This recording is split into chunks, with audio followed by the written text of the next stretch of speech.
রাজধানীর মোহাম্মদপুর থানাধীন বেড়িবাঁধ ইউল্যাব ইউনিভার্সিটির পিছনে আমবাগান হতে বিদেশি রিভলভার সহ সন্ত্রাসী ও ছিনতাইকারী সোহেল ওরফে মারো সোহেলকে এবং বসিলা রোড সংলগ্ন মেট্রো হাউজিং এলাকা হতে দুইটি সামুরাই, একটি চাইনিজ কুড়াল সহ ছিনতাইকারী মোহাম্মদ শফিকুল ইসলাম সুজন, মোহাম্মদ রাসেলকে গ্রেপ্তার করেছে র্যাব 2।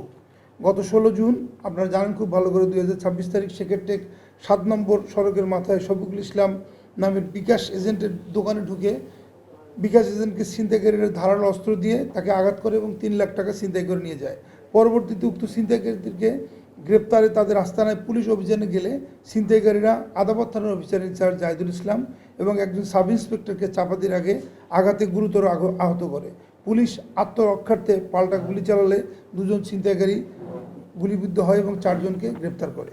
র্যাব 2 গত 17/6/2026 তারিখ বহুল আলোচিত ছিনতাই এবং আদাবর থানার পুলিশ আসল মামলার আসামি কবজিকাটা আনোয়ার গ্রুপের বর্তমান প্রধান কিশোর গ্যাং লিডার আবু সাইদ ও শীর্ষ সন্ত্রাসী অ্যাক্সেল বাবু সহ 6 জনকে গ্রেপ্তার করে। একই সাথে ছিনতাইকারী চক্রকে নির্মূলে র্যাব 2 অভিযান অব্যাহত রাখে।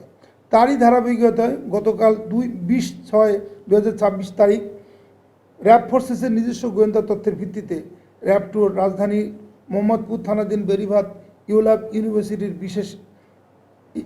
এলাকায় বিশেষ অভিযান চালিয়ে ইউল্যাব ইউনিভার্সিটির খেলার মাঠের পিছনের আমবাগান হতে একটি বিদেশি রিভলভার সহ দুর্ধর্ষ সন্ত্রাসী ও ছিনতাইকারী সোহেল ওরফে মাওরা সোহেলকে গ্রেপ্তার করে। ধৃত সোহেল মাওরা সোহেলের মোহাম্মদপুর এলাকার কিশোর গ্যাং ও ছিনতাইকারী গ্রুপ মাওরা গ্রুপ এবং এর প্রধান আবু সাইদ গ্রুপের সেকেন্ড ইন কমান্ড।